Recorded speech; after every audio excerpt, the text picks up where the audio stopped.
ક્યારેય વિચાર્યું છે કે આપણા ઘરના આંગણામાં કે પાછળના ભાગમાં આવેલો એક નાનકડો બગીચો એ ખરેખર કેટલો શક્તિશાળી હોઈ શકે છે? એ ફક્ત થોડા છોડ નથી, એ આપણા સ્વાસ્થ્ય, બજેટ અને પર્યાવરણમાં પણ મોટો બદલાવ લાવી શકે છે. તો ચાલો આજે આપણે આ જ કિચન ગાર્ડનની આશ્ચર્યજનક શક્તિને ઊંડાણપૂર્વક સમજીએ. આપણી ચર્ચાની શરૂઆત એક ખૂબ જ શક્તિશાળી વિચાર સાથે કરીએ. એવું કહેવાય છે કે કિચન ગાર્ડન એક રામબાણ ઇલાજ છે, જે આત્મનિર્ભરતા, સાર્વભૌમત્વ અને ગૌરવ લાવે છે. જુઓ, આ કેટલું ઊંધું છે. મતલબ કે આ માત્ર શાકભાજી ઉગાડવાની વાત નથી, આ તો એક નાની ક્રાંતિ છે જે આપણા ઘરમાંથી શરૂ થાય. તો સવાલ એ થાય છે કે આખરે એક નાનકડો બગીચો આટલો બધો મહત્વનો કેમ છે? વેલ, એ શોખ કરતાં ઘણું વધારે છે. ચાલો એ જ સમજીએ કે આ નાની જગ્યા આપણા જીવનમાં કેટલો મોટો ફેરફાર લાવી શકે છે. જો આપણે જે શાકભાજી બજારમાંથી લાવીએ છીએ એનો વિચાર કરો. એ ક્યાંક દૂર ખેતરમાં ઉગે છે, પછી એને પેક કરવામાં આવે છે, પછી ટ્રકમાં ભરીને માર્કેટમાં આવે છે અને ત્યાંથી આપણા ઘરે પહોંચે છે. આ આખી સફરમાં કેટલો સમય જાય અને એની તાજગી અને પોષણનું શું? એ તો ઘટી જ જાય ને. હવે એની સરખામણી આપણા પોતાના કિચન ગાર્ડન સાથે કરો.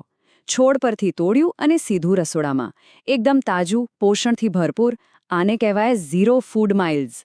અને ફાયદાની વાત કરીએ તો લિસ્ટ લાંબુ છે. સૌથી પહેલું તો ખાદ્ય સુરક્ષા, એટલે કે તાજા શાકભાજીનો સતત પુરવઠો ઘરમાં જ મળી રહે. પછી પર્યાવરણની વાત આવે. આપણે જૈવિક ખેતી કરીએ છીએ, રસોડાના કચરામાંથી ખાતર બનાવીએ છીએ, એટલે કે પર્યાવરણને પણ મદદ. આર્થિક રીતે પણ ફાયદો જ ફાયદો છે. પૈસા બચે છે અને વધારાના શાકભાજી વેચીને આવક પણ મેળવી શકાય છે. સ્વાસ્થ્ય માટે તો સારું છે જ, અને હા, એક સામાજિક ફાયદો પણ છે. પાડોશીઓ સાથે વાતચીત વધે છે, એકબીજા પાસેથી શીખવા મળે છે. ખરેખર એક બગીચો અને ફાયદા અનેક. ઓકે, તો હવે વાત કરીએ ડિઝાઇન વિશે. કેવી રીતે આપણે નાની એવી જગ્યાનો પણ મહત્તમ ઉપયોગ કરીને એને એક સુપર પ્રોડક્ટિવ જગ્યામાં ફેરવી શકીએ? આપણામાંથી મોટાભાગના લોકો જ્યારે બગીચો બનાવે છે ત્યારે શું કરે છે? થોડા ટામેટા, થોડા મરચાં, થોડું બીજું કંઈક, બધું આમ તેમ વાવી દીધું, બરાબર? આ પરંપરાગત પદ્ધતિથી સામાન્ય રીતે 6 થી 7 પાક જ મળી શકે છે, જે આપણી પૂરી જરૂરિયાત માટે કદાચ પૂરતા ન પણ હોય. પણ જો આપણે થોડું સ્માર્ટલી કામ કરીએ તો અહીં જુઓ, આ છે એનો ઉકેલ. ભારતના વલસાડમાં થયેલા એક અભ્યાસમાં 2 શાનદાર મોડેલ તૈયાર કરવામાં આવ્યા. એક છે લંબચોરસ વાડી મોડેલ અને બીજું છે આ ગોળાકાર ગંગામાં મંડલ મોડેલ. આ બંને મોડેલ એ રીતે ડિઝાઇન કરાયા છે કે ફક્ત 800 ચોરસ ફૂટ જેવી નાની જગ્યામાંથી પણ વધુમાં વધુ પાક લઈ શકાય. અને પરિણામો એ તો ખરેખર આંખો પહોળી કરી દે તેવા છે. જુઓ, જ્યાં પરંપરાગત પદ્ધતિથી માંડ 7 પાક મળતા હતા, ત્યાં વાડી મોડેલથી 19 અને ગંગામાં મંડલ મોડેલથી તો પૂરા 32 અલગ અલગ પાક ઉગાડી શકાયા, એ જ 800 ચોરસ ફૂટની જગ્યામાં. મતલબ કે 4 ગણાથી પણ વધારે પાકની વિવિધતા. હવે આનો સીધો મતલબ શું થાય? એનો મતલબ એ છે કે ઉત્પાદનમાં 134%નો જંગી વધારો થયો અને પરિણામે બજારમાંથી શાકભાજી ખરીદવાની જરૂરિયાતમાં 60%નો ઘટાડો થયો.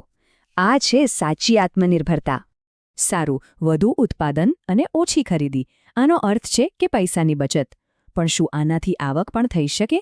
ચાલો હવે આની આર્થિક અસર પર એક નજર કરીએ. શરૂઆત કરીએ પરંપરાગત બગીચાથી. એનાથી જે વાર્ષિક આર્થિક લાભ થતો હતો એ હતો લગભગ ₹4,912.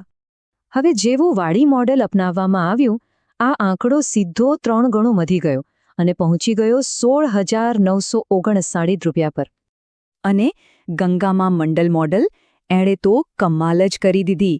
વાર્ષિક લાભ લગભગ 5 ગણો વધીને ₹23,745 થઈ ગયો. તમે વિચારી શકો છો, આ એક નાનકડા બગીચામાંથી આવેલો કેટલો મોટો આર્થિક સુધારો છે. અને વાત અહીં પૂરી નથી થતી. આવક વધારવાનો એક બીજો પણ રસ્તો છે, જેને કહેવાય છે મૂલ્યવર્ધન અથવા વેલ્યુ એડિશન. આનો સીધો મતલબ છે કે આપણી પાસે જે વધારાના શાકભાજી કે ફળો છે એને એમ જ વેચવાને બદલે એમાંથી કંઈક બનાવો. જેમ કે વધારાના ટામેટામાંથી કેચઅપ બનાવી શકાય, કેરીનું અથાણું બનાવી શકાય, અથવા તો શાકભાજીને સૂકવીને પણ વેચી શકાય. આનાથી કિંમત પણ સારી મળે છે. તો આ બધું સાંભળીને એવું લાગે કે આ બધું જાતે જ કરવું પડશે? ના, એવું નથી. હવે આપણે એક વાસ્તવિક દુનિયાનું ઉદાહરણ જોઈશું કે કેવી રીતે સરકારી મદદ પણ આ કામમાં મળી શકે છે. આ માટે ગુજરાતમાં એક ખૂબ જ સરસ પહેલ છે. આ એક ખેડૂત પોર્ટલ. આ એક ઓનલાઈન પ્લેટફોર્મ છે જે ખાસ કરીને ખેડૂતો અને બાગાયત સાથે જોડાયેલા લોકો માટે બનાવવામાં આવ્યું છે, જેથી સરકારી યોજનાઓનો લાભ લેવાનું એકદમ સરળ બની જાય. અને આનો ઉપયોગ કરવો કેટલું સરળ છે એ જુઓ. બસ પોર્ટલ પર જઈને રજીસ્ટર કરો, પોતાની પ્રોફાઇલ બનાવો, જરૂરી ડોક્યુમેન્ટ્સ અપલોડ કરો અને બસ તમે સીધા જ અલગ-અલગ યોજનાઓ માટે અરજી કરી શકો છો. કોઈ સરકારી ઓફિસના ધક્કા ખાવાની ઝંઝટ જ નહીં. અને કેવી કેવી મદદ મળી શકે છે? અરે, ઘણું બધું. ટપક સિંચાઈ માટે મદદ, ફૂડ પ્રોસેસિંગ યુનિટ માટે સપોર્ટ, સારા બીજ માટે વાઉચર, પાકને બચાવવા માટે કવર.